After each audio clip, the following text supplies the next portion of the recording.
As the cliche says, you can throw out the records. Well, of course, USC would like to do just that this season here in 2024 is just throw out the records. We appreciate you being here at the Voice of College Football. And one of the fun weeks in all of college football is, of course, a rivalry weekend. And USC enjoys those two to close out back-to-back rivalries for 2024. And it's UCLA at the Rose Bowl this Saturday, NBC, 7:30 Pacific time. We got Matt Zemek here at Trojans live right here at the Voice of College Football. Matt, how you doing tonight? Doing okay. And, we're doing this show on Tuesday. And, of course, the college football playoff rankings just came out. So, obviously, USC is just in a completely different universe. But there is plenty of news to discuss at USC, that's for sure. So, at least, no national championship or January bowl game relevance. But it's still an interesting news cycle right now for USC. Yeah, I know that you released a few things today concerning possible coaching scenarios and coaching changes that could be on the horizon. Yes, and so without keeping everyone in suspense, that's about the offensive line coaching position. And no, I don't have any inside intel in terms of what Lincoln Riley is going to do or is likely to do. Have no idea what Lincoln Riley actually thinks. But I'm on record saying he needs to fire Josh Henson unless there's like a gold rush on the trail. We know that he's going to bag a couple 5 stars. We know he's going to get a premium offensive tackle in the transfer portal, whether it's in December or in May. Unless a gold rush is coming, and Lincoln Riley would obviously know on the ground whether that's a reasonable scenario or not. Unless a gold rush is coming, Josh Henson needs to go. And I wrote weeks ago, this is not just today, but I wrote weeks ago at Trojans Wire that Josh Henson is basically in the Alex Grinch zone. And what I mean by that is, we have our masks off moment, right? Like we've gone far enough down the road. We've given him enough chances, had enough games, seen enough scenarios to realize this is not the best USC can do at that position on the coaching staff. We went far enough down the road with Alex Grinch.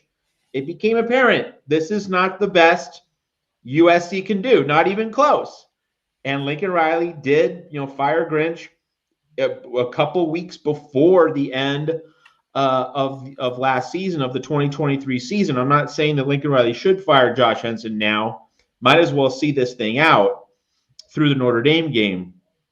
But I am saying USC can do better. And USC's not paying assistant coaches to be okay, maybe slightly above average.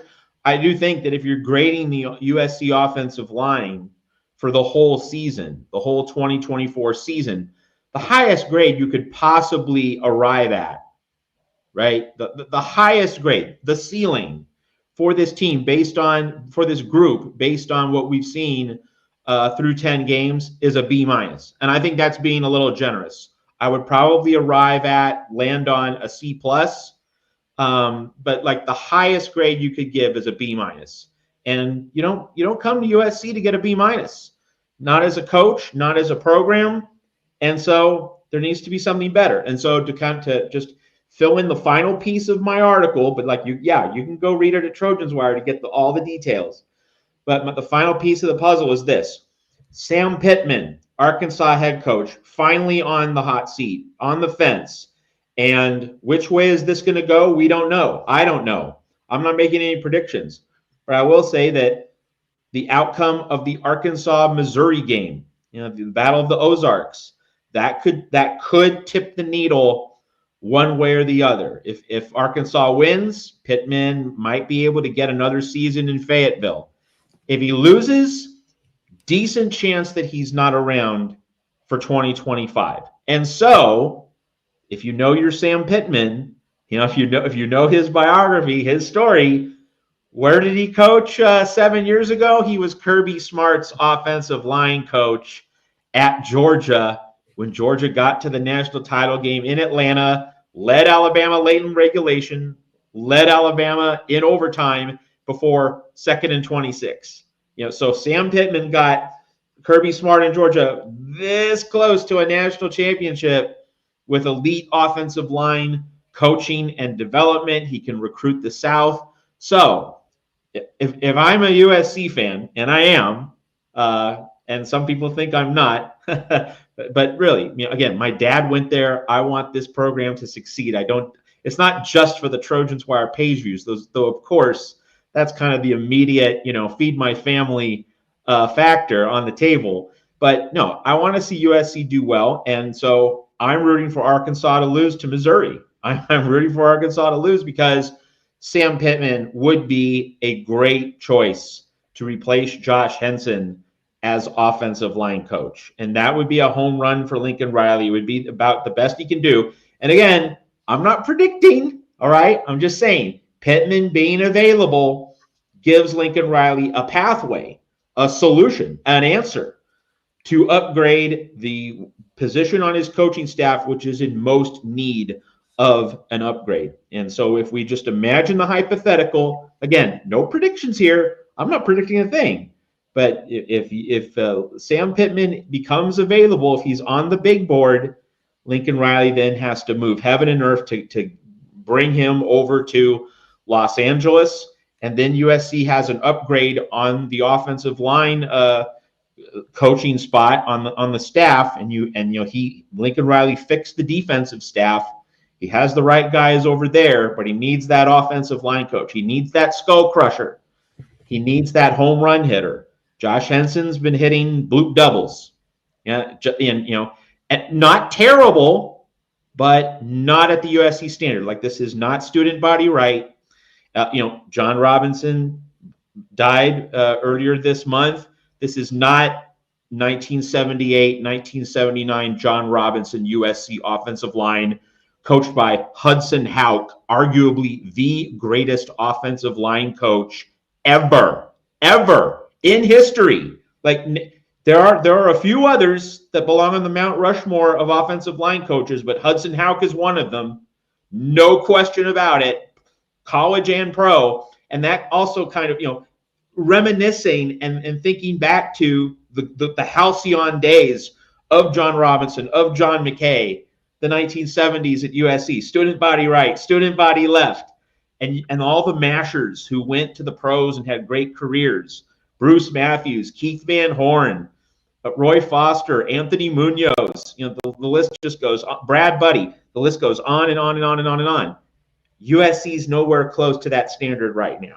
So all of this kind of reinforces the need to get that skull crusher for your offensive line coach. And if that piece can fall into place, then USC can go into 2025 and look at what we saw from Jaden Mayava. First game, first start.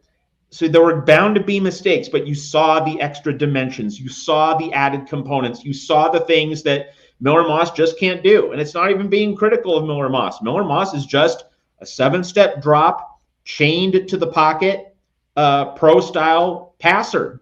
He's not a dual threat guy. That's just who he is. That's not even a criticism. Some people might think that's an implied criticism. It's not. He's just a chain to the pocket guy. Jaden Mayava, he can do your RPOs. He can do your option plays. He can get outside the hash marks and not only make plays, but just the possibility that he'll run. Set up some specific extra plays in the Lincoln Riley playbook against Nebraska that those plays are just not in the Miller Moss playbook. So just Mayava, just by being on the field, opens up new doors for the USC offense. You get the versatility, you get the variety, you get just an extra package of plays in addition to the base package for the Lincoln Riley system. You just have so many more avenues to gain yards, score, make defenses guess.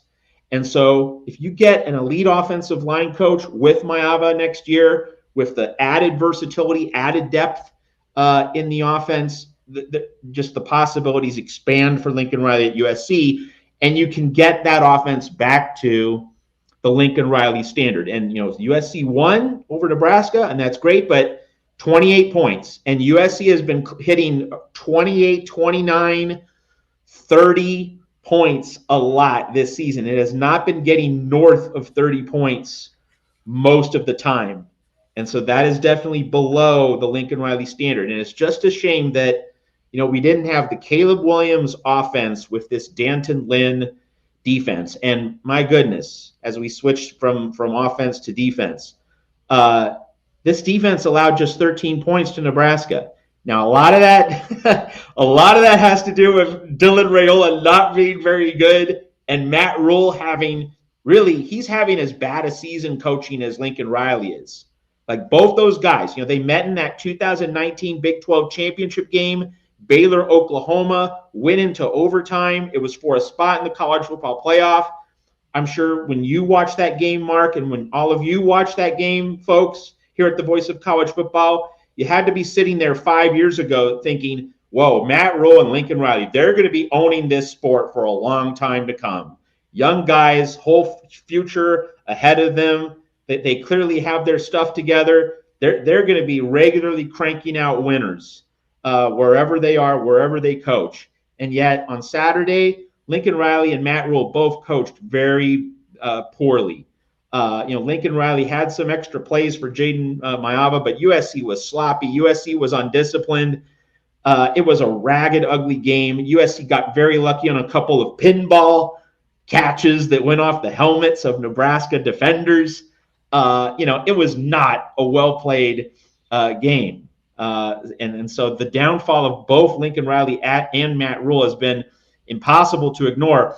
But circling back to this USC defense, all these guys out, so many important top players banged up, and yet this USC MASH unit of a defense holds Nebraska's offense to 13 points. 7 Nebraska points came on a pick 6. So this MASH unit USC defense holds an opposing offense to just 13 points. I mean, D'Anton Lynn continues to impress amid all the problems surrounding USC, all the failures of Lincoln Riley. So you get a healthy defense. You get Sam Pittman in as offensive line coach with a Jaden Mayava offense in 2025. You can work with that. You can do something with that. Like the ceiling should rise for the offense. The ceiling should rise for the offensive line. And if the defense can get depth and have better injury luck than what we saw this year, you can see USC making its way back.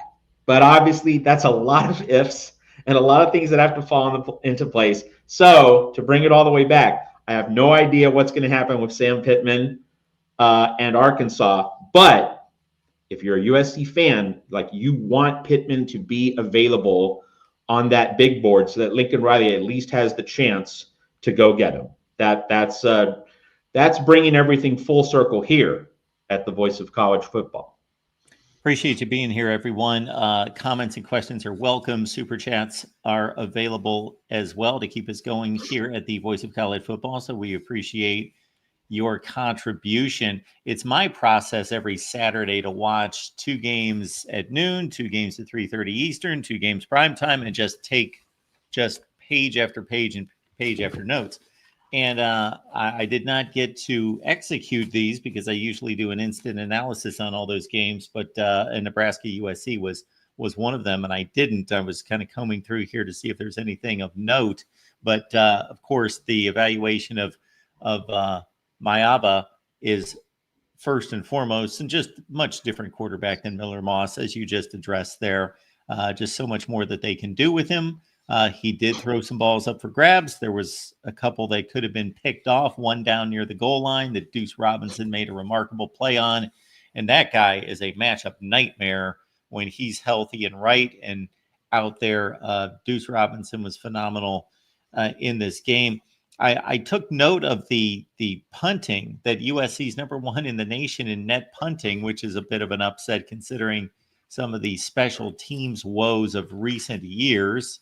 That they've apparently fixed that in particular. But it was the matchup of the 1-score meltdown teams but USC ran into the master. USC has only perfected that this year. Nebraska's perfected that. They're still shaking off the ghost of Scott Frost. They have yet to do that. And when you talk about that 28-point ceiling, and you reference 30 points against Penn State, but right in that range, that's the high mark. So that has not even consistently been hit. They were roughly a touchdown short of that against Washington. Of course, only put up 17 against Minnesota. Let's see, was it a 17 spot against Michigan? I think that final, no, or was that 24?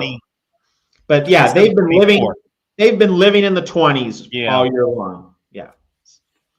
LSU was also in the 20s. Yeah, absolutely. 20, yeah. A brief word about punting. I mean, Saplichki should be the Ray Guy Award winner. I don't think there's any doubt about it. He has been a rock star all season long. And it's ironic, John Robinson dying earlier this month. I mean, just imagine Saplichki on those John Robinson USC teams would have been an absolutely perfect fit for the style of play that those USC teams had. Want to touch on something from Gixxer Squid. And Gixxer, it's good to see you again. Obviously, we didn't have a show on election night, and then last week was Mark Rogers playoff special here at the Voice of College Football. So haven't seen a lot of you guys. It's great to have you guys back. So Gixxer, what are your thoughts on Lincoln Riley leaning hard into the portal for a new QB next year? Who will start next year? Well, first off, so Maiava has these next few games, right, to get these. This is Maiava's audition, whether it's going to be at USC or whether he leaves in the portal. And again, I don't know. I'm not making any predictions there, but this is his chance. And so, we'll know a lot more, I think, after these next few games. And of course, beating USC is important, not just because it's the damn Bruins, and it's the game, one of the two games that you have to win if you're at USC, but also because it's their likely path to a bowl game, right? If USC loses here, then you have to beat Notre Dame to get a bowl. Getting a bowl bid, again, I'm not excited about the bowl game that USC is going to play. It's going to be the Weed Whacker Bowl, that fifth tier of bowl games. But the point is, you get those bowl practices. The coaching staff can develop the younger guys going into spring ball. That's the value of getting this bowl bid.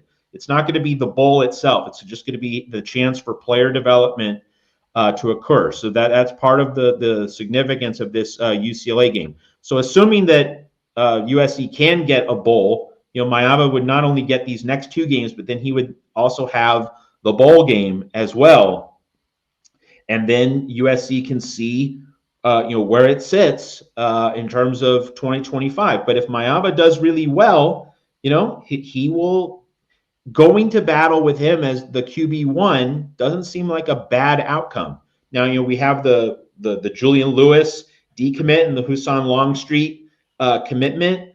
You don't want to bank on your freshman being the guy in 2025. I think you would want Maiava to stay. It really is contingent on how well does Maiava play. If he locks down the QB1, then there would seem to be no reason for him to leave. That if he's going to get the keys to the offense in 2025, why would he want to leave? But maybe he will. Maybe he will. I mean, we don't know. But I think having Maiava, if he's getting crucial reps right now, Gixxer. So the idea that he's going to be flawless in these games, probably not realistic. He made some mistakes against Nebraska. He's probably going to still make some mistakes against UCLA and especially against Notre Dame, but you're beginning to see the upside, right? So if we still see that upside and we still see, flashes of what Maiava can be, I think you take that into 2025 and you say, we could get back to having a real Lincoln Riley offense. I mean, real's not the best word, a full Lincoln Riley offense, right? The full playbook. Maiava as a drop back passer, but Maiava also as a runner, as a guy on RPOs and option oriented plays.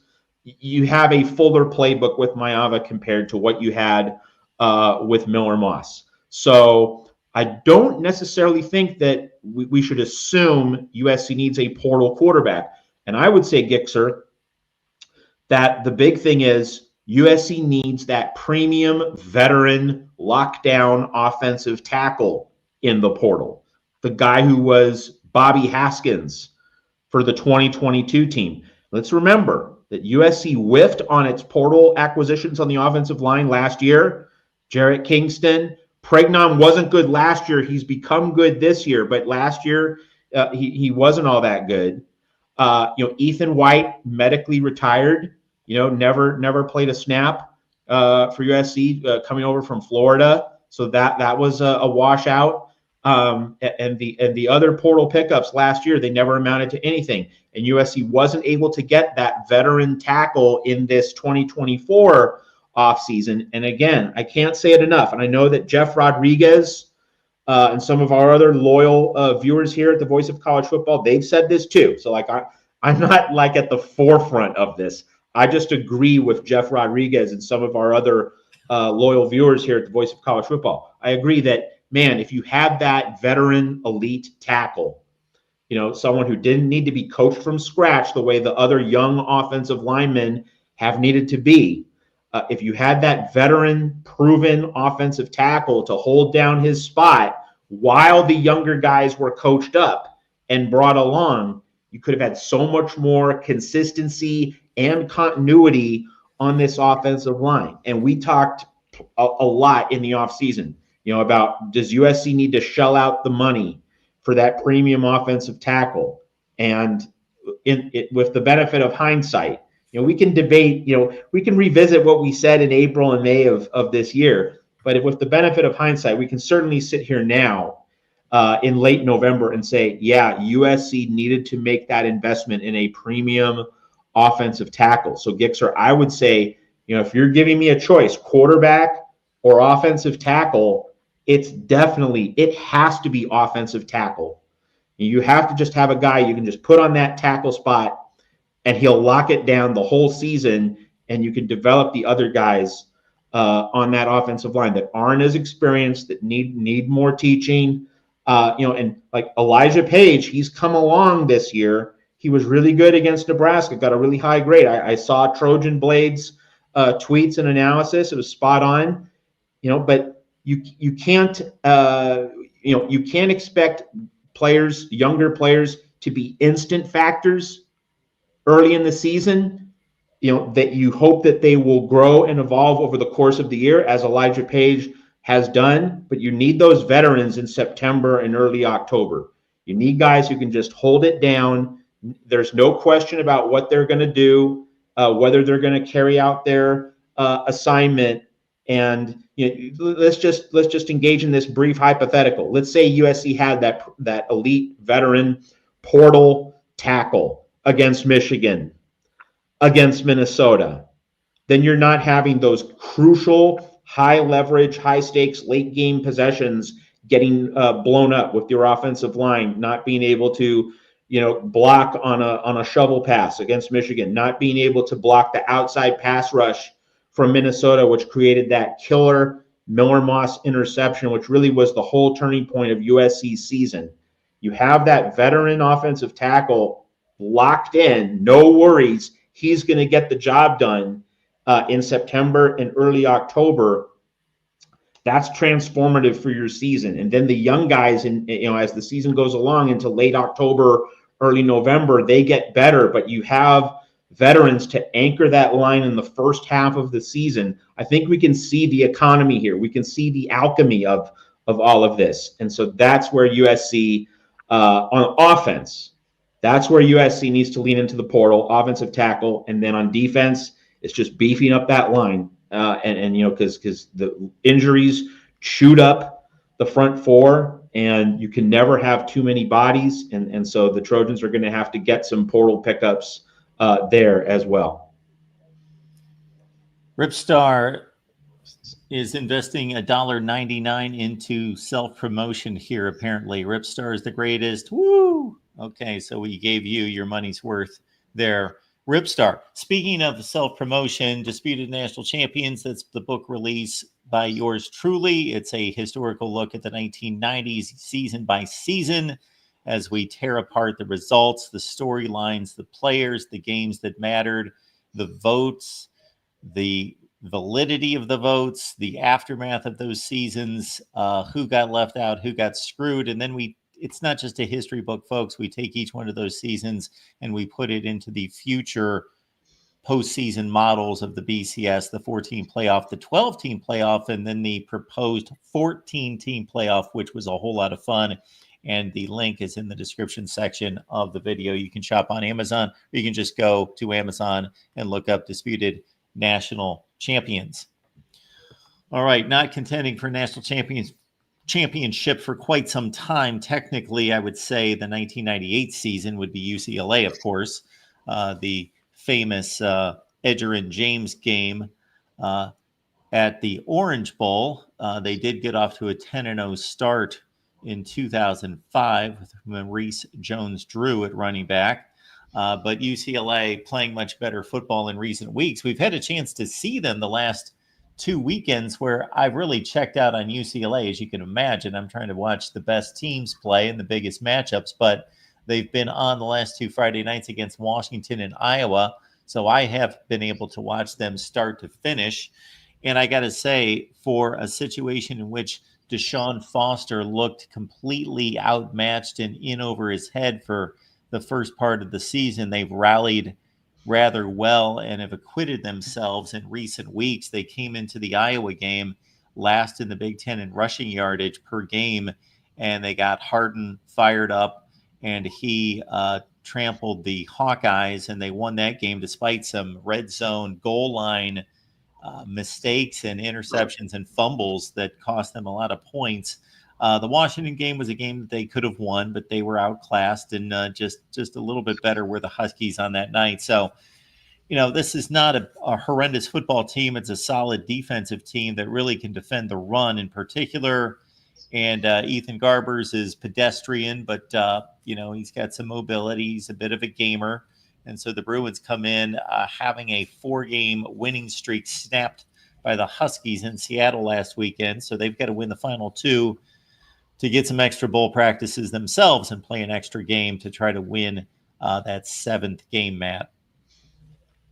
Yeah, I mean, so hey, in September, I was looking at UCLA's schedule and thinking, this could be 2-10. It might even be 1-11. And so Deshaun Foster has greatly exceeded my expectations, done a very impressive job. You know what? I mean, I'm not saying he's going to become another version of Kenny Dillingham, but I will make the parallel that, ASU was 3-9 last year, but was totally shredded by injuries to the offensive line. And so that was I just highlight this because the win-loss record was not reflective at all of how well the coaching staff performed. And so I'm not predicting that Deshaun Foster is going to become the next Kenny Dillingham, but I will only say that UCLA having a losing record does in no way reflect just how great a job Deshaun Foster has done. He gets an A. He gets an A for what he's doing with this team, because I thought that 2-10 seemed like a likely outcome, and UCLA almost got a 5th win, and could end the season 5-7 relative to expectations. Deshaun Foster has greatly exceeded them. I was very skeptical in September, so I just have to tip the cap to him. And you noted correctly, this is a defensive team. This is a very scrappy defense, and with the mediocre level of quarterback play in the Big Ten, that's what UCLA has been able to take advantage of. Their defense is a ball hawking defense. They get after it. They close on the ball. They fly to the ball very consistently. They are well coached on that side. So there hasn't been much of a drop off from Danton Lynn leaving the program. The UCLA, it knows who and what it is. It knows its identity. Not going to play shootouts. You're not going to play high scoring games. So UCLA gets into these fist fights and hasn't won all of them, but has won some of them and has been consistently competitive. And because the offense is mediocre and has been mistake prone. Also, the offensive line has gotten chewed up by injuries. So there's so many limitations still on offense. The fact that the defense has been able to be so good and this team has been able to achieve what it has, it's really very impressive. This is a coaching staff that has been very much in touch with reality, knowing what it can and can't do. That's part of a well-lived life, right? Know your limitations, know what you're capable of, be realistic. Aspirational, but still be realistic within the high aspirations that you have. This has been a mature performance from UCLA's coaching staff. And it'll be interesting to see if UCLA, which, bullied USC a year ago with its defense, that to me is that to me is what is likely to decide the game. Because I have confidence in Danton Lynn to lock up Ethan Garbers and benefit from, USC has an injury-riddled defensive line. Well, UCLA has an injury-riddled offensive line. So those things are going to cancel each other out. And I think USC's defense can hold the fort. It's going to be USC's offense versus UCLA's defense. Does Jaden Mayava exhibit better ball security? Can the USC offensive line be a little more consistent? Because against Nebraska, it's pretty much been the same thing, that USC's offensive line plays about 2, maybe 2.5 really good quarters, but there's 15 to 20 minutes per game when USC's offensive line is getting outplayed. So that was the first quarter against Nebraska. Nebraska was firing off the ball, getting home on the pass rush. Mayava got hit a few times as he was throwing the ball, was lucky to not have more interceptions than he did. So, it's going to be interesting. Can USC's offensive line raise that bar? Can USC's offensive line? I would love 4 complete quarters, but I've been saying this so often during the season. I would just love a game in which USC's offensive line played 3 complete high-quality quarters. It has not been able to go that high, be that good many times this season, like the Utah State game and the Rutgers game. Those were games in which I think USC's offensive line played a complete game. But in all the other games, there were at least 20 minutes, a little bit more than a full quarter in which the USC offensive line didn't play as well as it could have or should have. If USC can play 3 complete quarters on the offensive line in this game, and the one bad quarter is not a complete disaster, Trojans should win.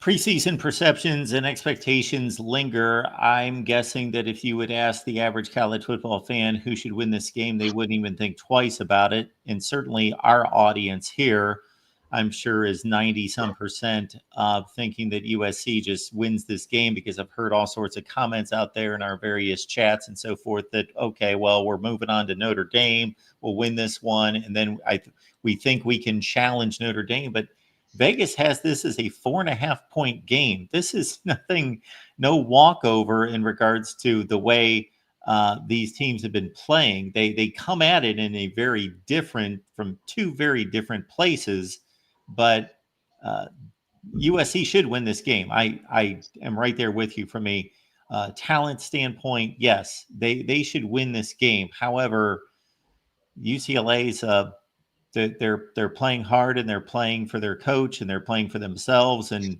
they're a really unified team. Not that USC's not having won this game against Nebraska, but UCLA's scrappy. There's no doubt about that. Yeah, and by the way, just on the graphic here, it's 7:30 Pacific. It's a late game. After my issue there. No problem. Just want to be clear for everyone who's seeing this. It's a 7:30 Pacific kick.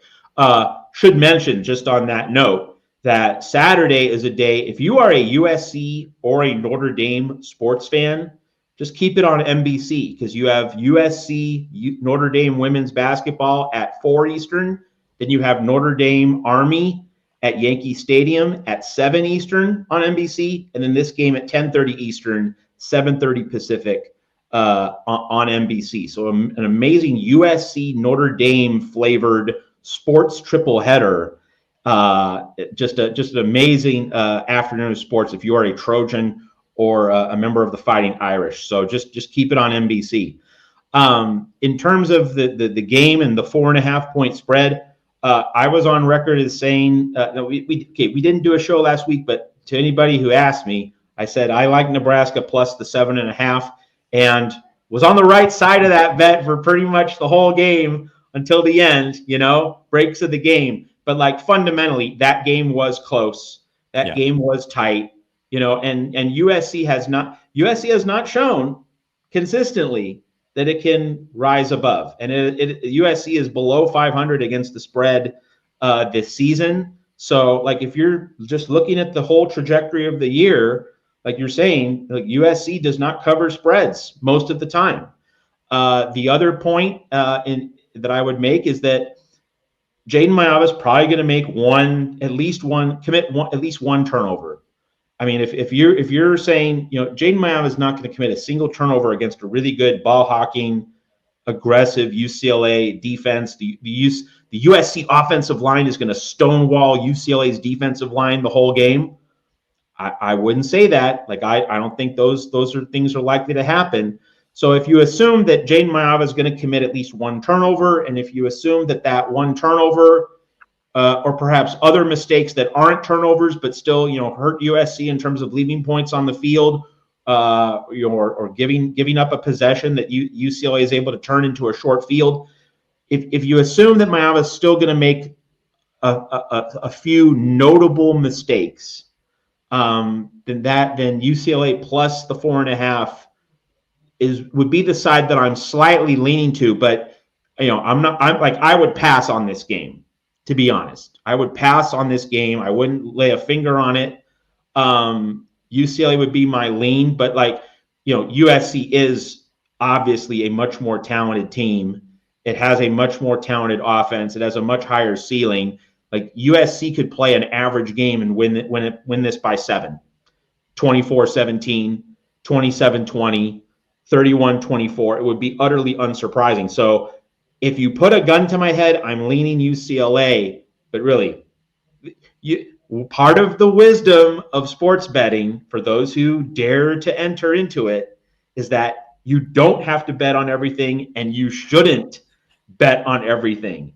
And part of having a fat bankroll means you don't lose a few $100s on a game that you had no business betting on in the first place. Just pocket that money and devote it for a game where you see like a great opportunity. So that's the betting angle here at the Voice of College Football on USC UCLA. Absolutely. And Matt supplies his 12-pack of picks for us here at the Voice of College Football every week, and is doing very fine with his picks. I don't have the numbers right in front of me, but tearing it up pretty well. And yes, it's human psyche that causes most people to think, oh, it's a big game. So we know technically by the standings, this is not a big game, but it's a big rivalry game. There's a lot made of it. So, I want to bet that's why so much money's laid on the Super Bowl. There's no great betting advantage just because it's the Super Bowl. That you should leave the opportunity, if you're a smart investor on the betting horizon, if there is such a thing, that the Thursday afternoon Pirates Brewers game, you can put more money on that than you can the Super. That the weight of the game has nothing to do with the betting opportunity. So that shouldn't have anything to do with the amount of money or your propensity to go wager the size of the game, unless you're just throwing out $20 just because you want to, and it's a NFC championship game, so you just want to do it, or throw it on your favorite team. That's a different deal. All right, folks, we do appreciate you being here. And again, Matt and I, we have posted 17 segments for the Choice Cuts. Yes, absolutely, the Choice Cuts, with Matt and I delivering 17 segments involving USC football, history that we have linked and attached to the present, the landscape of the Big Ten, everything involving USC football yesterday, today, and going forward. So please, as a premium member here at the Voice of College Football, you'll want to lock in on that membership tier. Matt, you will do a better job than I will, even though I've noticeably now that I keep looking at myself in the laptop window, see that I wore my UCLA colors inadvertently, folks. So don't pile on here. I'm guilty too. I didn't come with cardinal and gold tonight. Well, not as egregious as I am. It's pretty blatant on my part, but we do have the two helmets there. And for those of us who have been around, it doesn't carry quite the cachet that it once did because there are just so many options out there, and you watch whatever game you want to, and there's 8 other games on at the same time and all of that. But there was a day and age in which the options were limited. And this game was one of those that were highlighted coast to coast and was that second game typically of a doubleheader involving Ohio State and Michigan at noon Eastern time. And to me, there's something special about seeing those two uniforms on the same field. It might be the most, I will say, in my opinion, it is the most picturesque setting in college football, especially when it's played at the Rose Bowl. No offense, USC fans, but when it's played at the Rose Bowl with the San Gabriels in the background, and if there's a deep blue sky that bounces off those UCLA uniforms, meshed with the home versus home, it's just the best looking game aesthetically in college football. Yeah, it's number one. I'm lucky that, to work at Trojans Wire because I have access to the USA Today photo library, and just to see, O.J. Simpson and Gary Beeman in those double home uniforms in 1967, and then you see Ricky Bell going up against the Dick Vermeil and the Terry Donahue UCLA teams in the mid 1970s, and you see Charles White in the late 70s, and Marcus Allen in that 1981 game, with future NFL pro Norm Johnson getting his kick blocked, his field goal blocked at the very end, sending Don James and Washington to the 1982 Rose Bowl against Iowa. Just the aesthetic perfection, and as you know, USC UCLA was the second half of the doubleheader, 12:30 local time kickoff in Los Angeles, 3:30 in the East after Michigan Ohio State. So that game was always played in sunshine, November sunshine, Southern California, and just the lighting maximizing the vividness of the uniforms. And as these two teams went at each other, and it offers me a chance to also point out that there once was a time when the Super Bowl was always played in daytime, and including twice at the Los Angeles Coliseum and several times at the Rose Bowl. In fact, so John Robinson recently died. John Robinson and John Madden, his boyhood friend, lifelong friends, they both scored 2 of the biggest wins of their careers 8 days apart in the same Rose Bowl stadium in early 1977. John Robinson beating Michigan in a 3-2 Rose Bowl on January 1st, 1977. 8 days later, John Madden wins his Super Bowl with the Raiders over the Vikings, Super Bowl 11. And both of those games, started in sunshine. In fact, that Raiders-Vikings Super Bowl 11 game, that was I believe, if I'm not mistaken, that was a 1:00 local time start. The entire game. Angeles. Yes. Yes. The game ended while it was still sunny in Pasadena. So the Super Bowl used to be a daytime event, and that's part of why the NFL films mythology grew so large. If you had nighttime Super Bowls in the first decade of the Super Bowl era, wouldn't have been nearly as romantic or captivating as all those daytime Super Bowls. You go through it.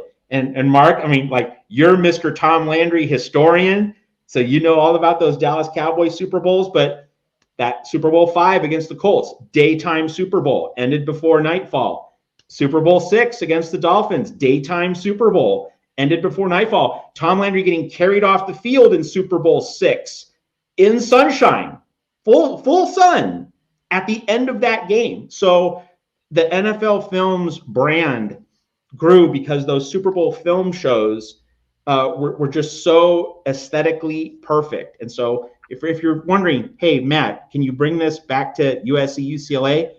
This is the full completion, is that the aesthetic perfection of having USC, UCLA in that 3:30 Eastern, 12:30 daytime slot. The game starts in sunlight, ends in sunlight.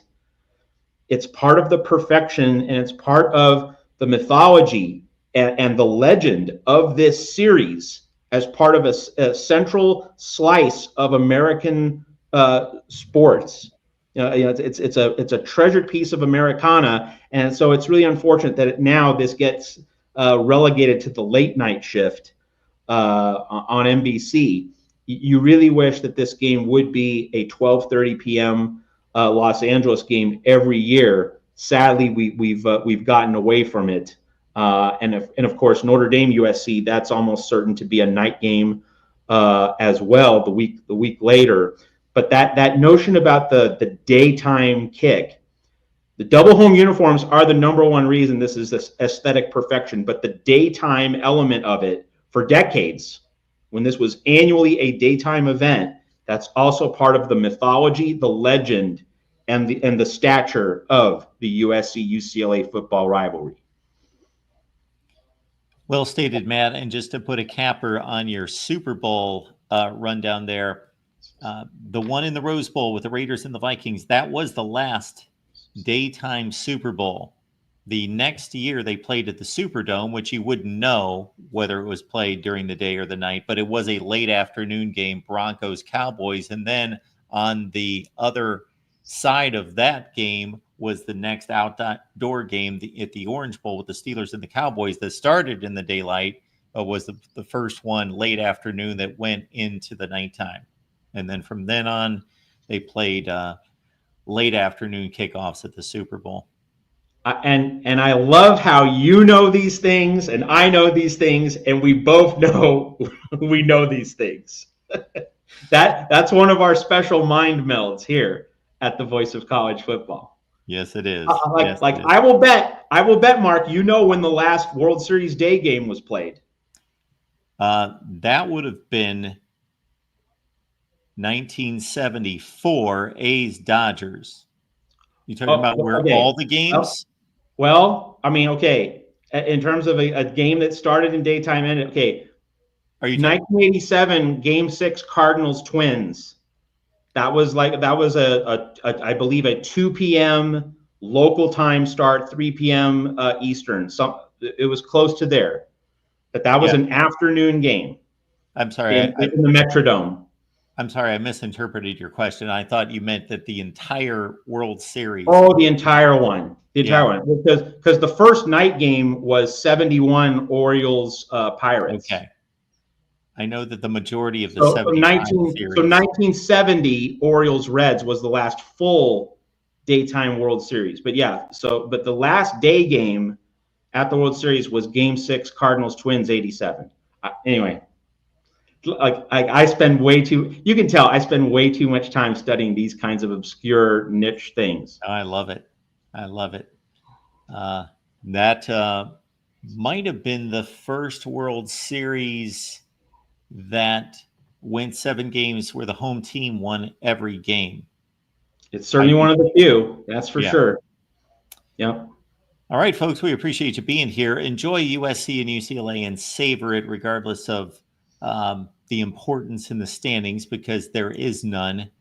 It is all about tradition, and it's about this USC team getting better and showing out for the future. Although even these late season games with that bent to them has less certainty than it used to with the transfer portal, where you used to be able to say, you know what, my team's 4-7, but I'm going to really look at this game through the eyes of our freshman class and our sophomore class to see what we have coming back next season. But again, that less of a certainty than it's ever been.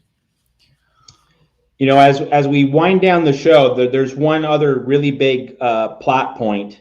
Actually, two. One is USC getting Husson Longstreet with Julian Lewis decommitting.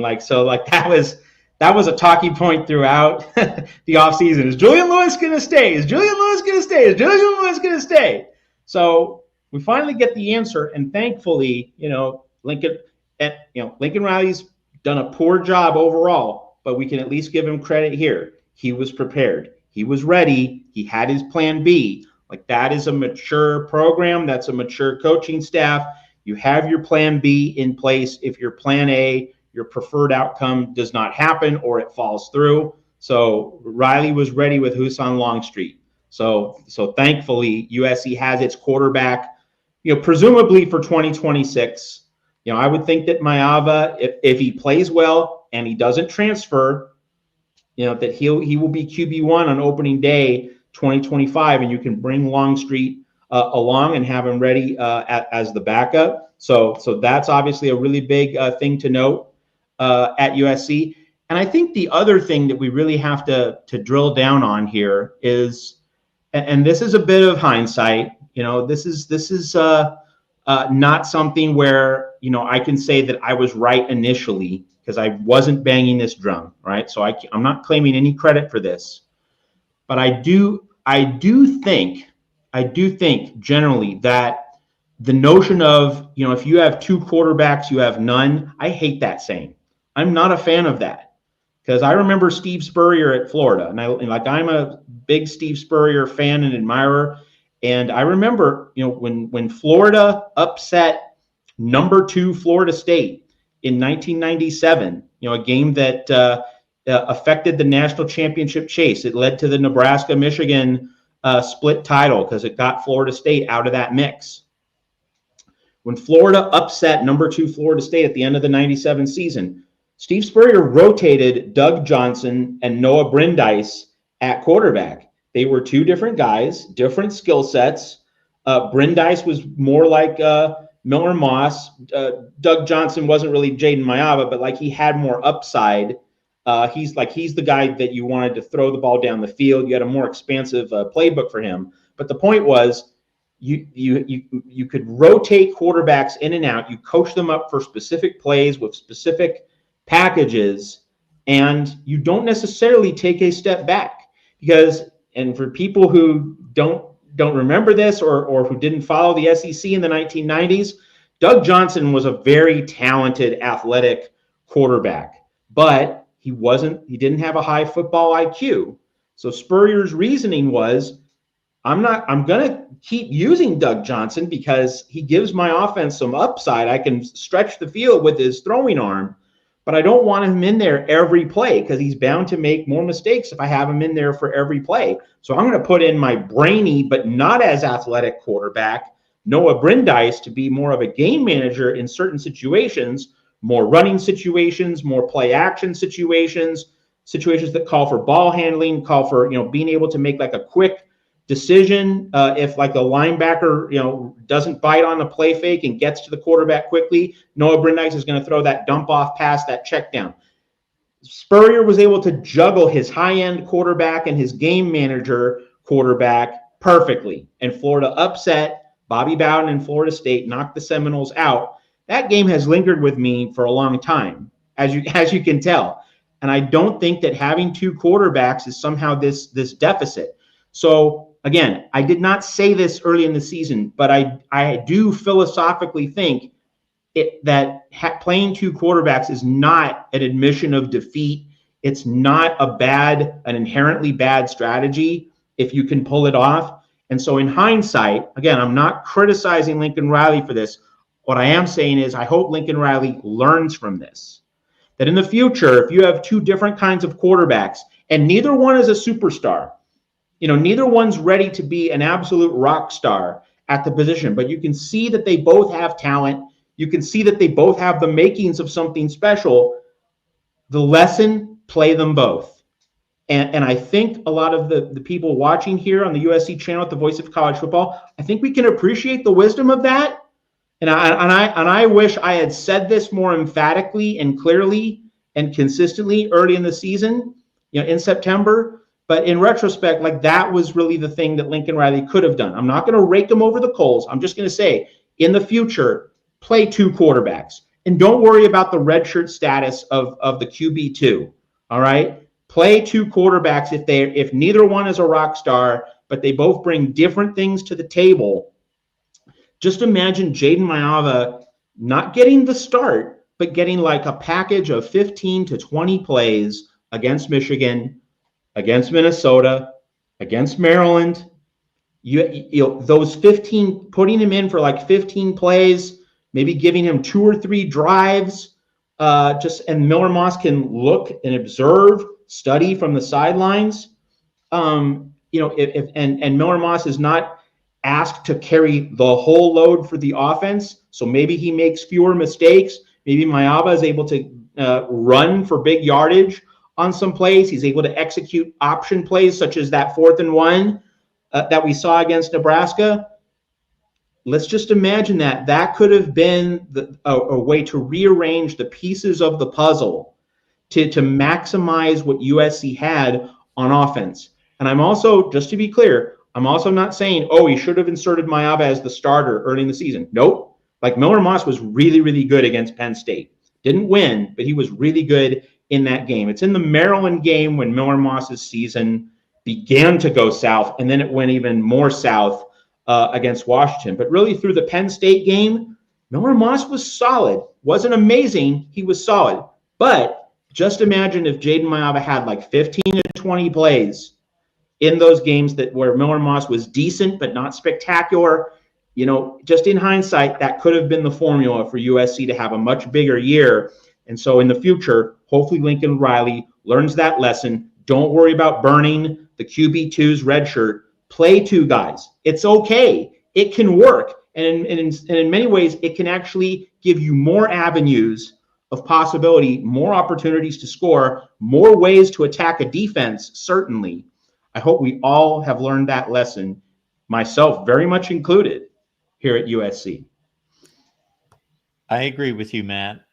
In the right situation, as long as the head coach is making those assessments and implementing that system with intent and with purpose, and is not making those decisions for the wrong reasons, meaning I want to appease both, I can't make a decision. One of them has leadership ability and really could be taking charge of this team and the locker rooms behind him, but I'm ignoring that for some skill set or something I'm seeing over here as well, and I just can't make a decision. So as long as there's intent and purpose and he's understanding of his players and his team and the offense and the packages that can be applied to the skill sets, and there's purpose there, absolutely. Yep, it's about helping us win football games. Like that should always be the only thing that counts. Yeah, it's not like this playing time, like we need to give you minutes for your family or whatever. No, it's just you give us a better chance to win the football game. And any mature coach can be honest and level-headed and direct enough to just spell it out just like that and bring everybody aboard. It can be done. You can catch Matt's work on a daily basis at Trojans Wire. There you see his X handle at Matt Zemek. It's easy to find. And again, Trojans Wire, get yourself geared up for the big game against UCLA and everything else that they have to offer concerning USC athletics at Trojans Wire. All right, Mark, do we want to commit to Monday next week, or at least we don't want to commit to Tuesday since it's the night for your playoff show? If we can put that on the back burner, possibly. Okay, back burner status. So we're not going to make a 100% ironclad commitment, but like if you get a notification for Monday, like this is just kind of like our advance potential warning that we might slide the show to Mondays to accommodate playoff talk, which is going to get hot, really hot and heavy these next few Tuesday nights. So just be on the lookout for a possible move, but we're not yet ready to make the full commitment. Tim's got the call-in show this week, and he also has post-game. Be looking out for that as well. Matt and I will make it on back here next week to wrap up the UCLA game and look forward to the matchup in the Coliseum against Notre Dame. We'll see you next week, folks.